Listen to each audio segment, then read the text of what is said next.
Bon ok, aujourd'hui je suis à Valenton chez Absolumoto, une concession qu'on ne présente plus et chez qui je passe à peu près toute ma vie, je dirais. J'ai bientôt la citoyenneté valentonaise tellement je suis présent sur le territoire valentonnais, je crois, hein, il me semble qu'on dit ça. Aujourd'hui, un sujet très sérieux puisque on va parler de la dernière itération de mon scooter préféré, à savoir le PCX. Et je suis venu avec le mien, donc c'est le petit rouge derrière, il date de 2013. Le PCX, il a été lancé en 2012, mais je voulais voir 10 ans après comment ça avait évolué, ce qu'il y avait de mieux, ce qu'il y avait peut-être de moins bien. Et donc j'ai ce modèle 2023 sous les yeux. Il est bleu mat et non pas rouge fatigué comme le mien. Il y a des choses qui n'ont pas changé et il y a des vrais mieux. À l'avant, on a une jante de 14 pouces avec un pneu de 110 de large. C'est un Michelin City Grip 1, 2, 3, 4, 5, je sais plus. Allons derrière, c'est un City Grip tout court, donc 14 par 110, là où avant il faisait 14 par 90. Le disque fait toujours 220 mm avec un étrier 2 pistons, mais avec un ABS à l'avant. Ça, c'est bien, bon point. Pneu plus large, ABS à l'avant, disque identique. À l'arrière, on a une jante de 13 pouces avec un pneu de 130, ce qui commence déjà à faire, hein, c'est très bien pour un 125. Ils ont aussi le droit à la sécurité, à avoir une bonne surface de contact avec la route, là où avant on avait un pneu de 14 par 100 avec toujours un tambour de 130 mm de diamètre. Le moteur, toujours un monocylindre 225 cm3, il développe 12,3 chevaux à 8750 tours, c'est 0,7 chevaux de plus que son aïeul. Mais par contre, la puissance elle est dispo plus loin, puisque avant on l'avait à 8000 tours et pas à 8750 comme je viens de le dire. On a plus d'essence pour gaver ce petit moteur, on a 8 litres 1 d'essence, c'est 2 litres 2 de plus que sur l'ancien, on n'avait que 5 litres 9. Moi je sais pas, j'ai jamais réussi à mettre plus de 4 litres dans le mien, mais bon, bref. On peut trouver ça peu, hein, 2,2 litres, mais ça représente plus de 100 km d'autonomie supplémentaire. Et c'est vraiment vérifié, hein, la conso est modique. Quoi d'autre? Il a grossi pas mal, il a pris 12 kg, il en pèse maintenant 130 contre 118 avant. L'empattement est resté le même, hein, on a toujours 1315 mm entre les deux roues. Par contre, la longueur totale a augmenté puisque le feu va plus loin derrière et ce qui se trouve sous la selle également. Allons-y justement. Le petit bouton site sous la selle, on voit tout de suite la différence, hein. On a un rangement qui est plus large, plus profond, plus long et avec une forme moins tarabiscotée. Et en plus, on a ce luxe d'avoir un ressort ici qui fait que la selle peut tenir comme ça, hop, sans retomber. Et elle s'ouvre à un petit peu plus de 90 degrés, ça veut dire qu'elle repose sur le guidon au lieu de se refermer toute seule. On va voir quand même ici, merci, hop, voilà, forme un petit peu plus compliquée, c'est super le bazar, mais bon, moins large, avec une grosse marche ici et finalement pas beaucoup de place derrière. Promis, la prochaine fois je range, et là je range la clé, donc plus de place en dessous, ça c'est très bien. Bong, démarrage sans clé, j'ai le transpondeur dans la poche. Qu'est-ce que j'aurais pas dit? Le tambour c'est le même, le disque c'est le même, le poids c'est pas le même, la puissance non plus. Il est proposé à 3550 €, soit 3000 € de plus que mon PCX d'occasion. Ça fait réfléchir, hein. Oui, mais il est neuf, il a pas 62 000 km, hein. Donc on y va, on pousse, on tourne et on démarre. Alors que reste-t-il de l'esprit du PCX 10 ans plus tard, après 10 ans d'évolution? On va voir ça. C'est pas pareil, hein. Direct. J'ai bien fait attention en venant à calibrer mes accélérations pour voir comment il bondissait du feu rouge, pour être sûr de ne pas me faire des fausses idées, de me baser seulement sur des souvenirs que j'aurais un petit peu enjolivés. Donc je suis venu en accélérant plein gaz à chaque feu rouge pour refaire exactement la même chose avec ce dernier modèle. On va aller à droite. Et alors, petite subtilité sur celui-ci, il n'y a pas de freinage couplé, hein. Quand on freine de l'avant, ça freine pas de l'arrière. On a un levier pour chaque roue. Je sais même plus lequel est lequel. Je crois que à gauche c'est le frein arrière et à droite c'est le frein avant. C'est fait exprès pour pas que tu puisses faire de burn-out. Hop, c'est ferme, hein. Punaise, ça tape, on dirait qu'on n'a même pas d'amortisseur. Ça donne l'impression de talonner en fait, à la fois sur la fourche et sur la suspension, peut-être à cause du gain de poids. Je dis ça comme si c'était bénéfique. C'est bénéfique pour l'équipement, mais dis donc pour le confort, heureusement que la selle a été modifiée parce que c'est un peu douloureux sur certains KO. Et c'est vrai que la selle est plus large sous les fesses, plus confortable avec un matériau qui ne glisse pas, hein. C'est pas du Sky comme avant, enfin c'est du Sky, mais du Sky granuleux qui accroche bien le pantalon du conducteur. Ouais, même en relance, c'est pas extra, il se passe pas grand chose quand on tourne la poignée, ça fait du bruit, mais on perçoit pas de montée de régime, on perçoit pas d'arrivée du couple ou de la puissance. Très déstabilisant. Par contre, on a beaucoup plus de place au pied. Alors sur la position horizontale, c'est la même chose. On a la largeur d'une chaussure du 42, les miennes. Et quand on met en position, comment on pourrait dire, oblique, penché, diagonale, je sais pas, la position en avant, en fait, on peut poser tout le pied en longueur sans qu'il sorte de la machine. Précédemment, sur les PCX, quand on mettait le pied comme ça, en fait, la carrosserie obligeait à sortir le pied parce qu'il y avait un bourrelet de carrosserie en bas. Donc plus de place au pied, c'est bien. Et j'ai l'impression aussi qu'il y a plus de place aux genoux, comme si toute cette partie devant, tout le compteur, le carénage, etc., toute cette partie était plus loin. Donc dans un empattement similaire, ça veut dire qu'ils ont accordé plus de place au conducteur. En même temps, c'est pas trop dur parce que c'est ce qui pêchait sur les versions précédentes. Et c'est pareil pour son concurrent, le NMAX, hein. C'est des scooters très compacts, hein, pour se faufiler partout en ville, avoir un encombrement minimum, mais on en paye le prix. Si on veut vraiment de la place aux jambes et un confort accru, on prend un Forza 125 ou un X-Max. On reconnaît bien par contre le bruit du mono, c'est fou, hein. Je pourrais conduire ça les yeux fermés. Alors je vais pas le faire parce que c'est hyper dangereux, hein. Faut réfléchir 2 secondes quand même.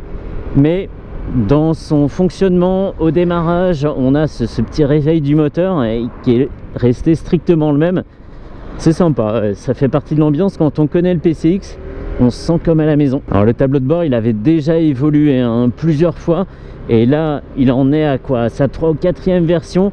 On a un afficheur à cristaux liquides vert sur fond noir. C'est pas un afficheur 7 segments, hein, c'est beaucoup plus classe, beaucoup plus rond. C'est ce qu'on voyait notamment sur les CB500X avant et les CBR 650R et les CB 650R d'ailleurs, avec des petits voyants à gauche à droite et des gros rappels de clignotants, hein. C'est pas juste une petite lumière, c'est toute une bande. Là si je le mets, voilà, on voit bien la bande, c'est très joli, c'est translucide, c'est parfait. On a la vitesse en gros, on peut pas l'ignorer, même en baissant les yeux comme ça rapidement, on perçoit l'information. On a l'heure en haut à gauche, une jauge à essence en, je sais pas, 10 segments, c'était drôle ce bruit, hein. 10 segments et là il reste 2 segments.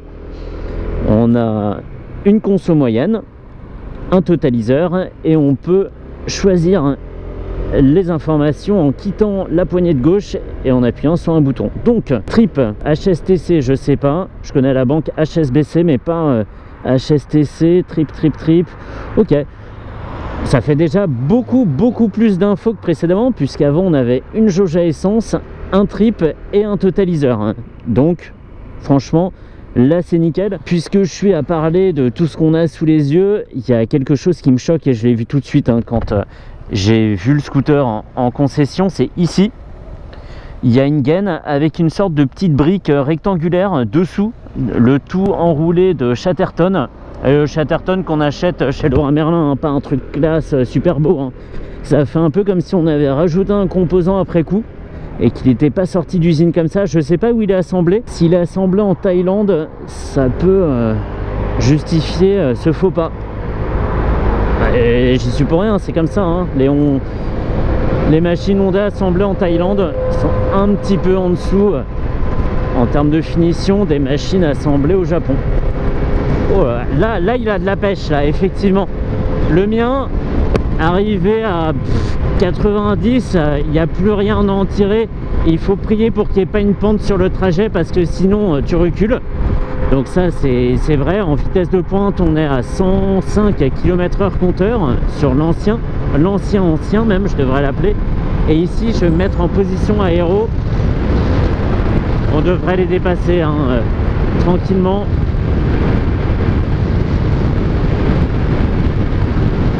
Même en montée on était à 108 et je pense qu'on peut approcher des 110-115 km/h.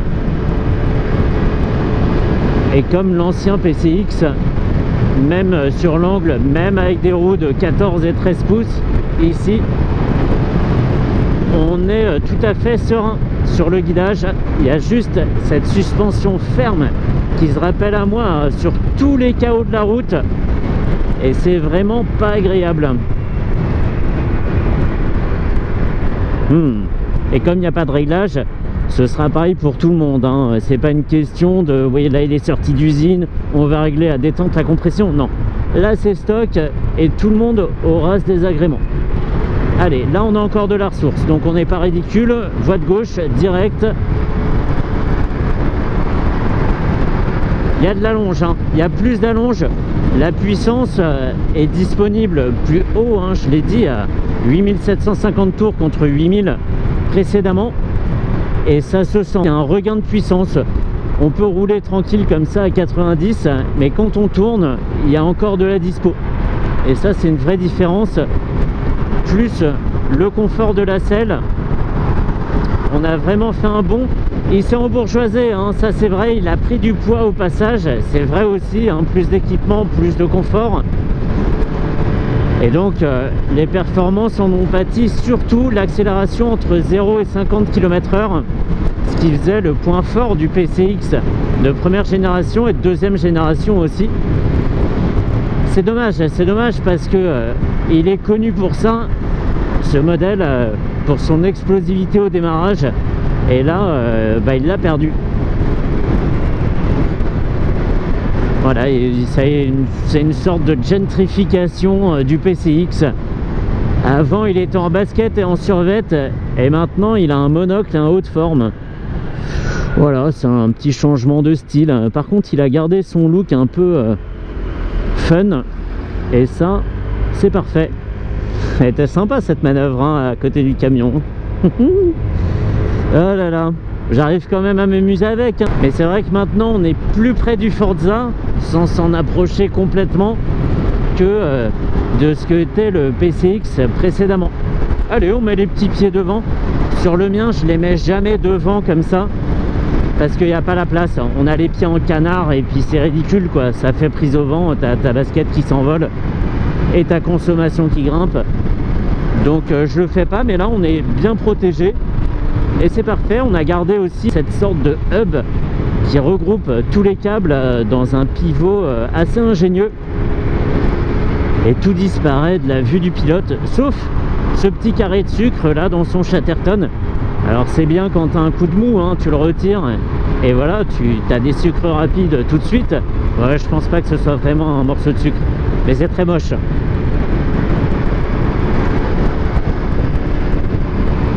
L'agilité est conservée, ça c'est vrai, mais son explosivité c'est bien atténué.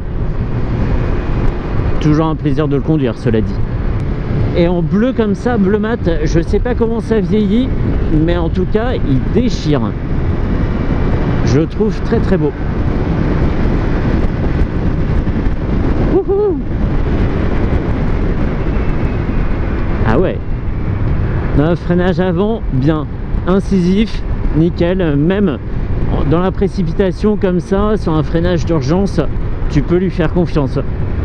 Ça rime.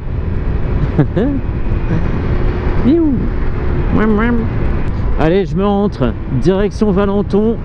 Ça a été un plaisir de rouler avec ce PCX. Wow, c'est aventureux, c'est risqué ce que je fais là. Est-ce que je vais avoir le temps de doubler? Oui, parce qu'il y a plus d'allonge. Et voilà.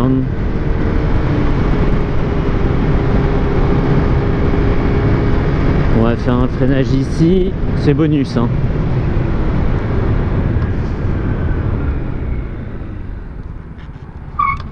Bah alors, J'ai failli me faire rentrer dedans par le Qashqai derrière. Là, non, c'est un Juke. Le mec regardait pas, je sais pas, il a bloqué les roues dans mon dos. Ça fait un petit peu peur. Ah, que d'émotions. La région parisienne et ses risques. C'est fou.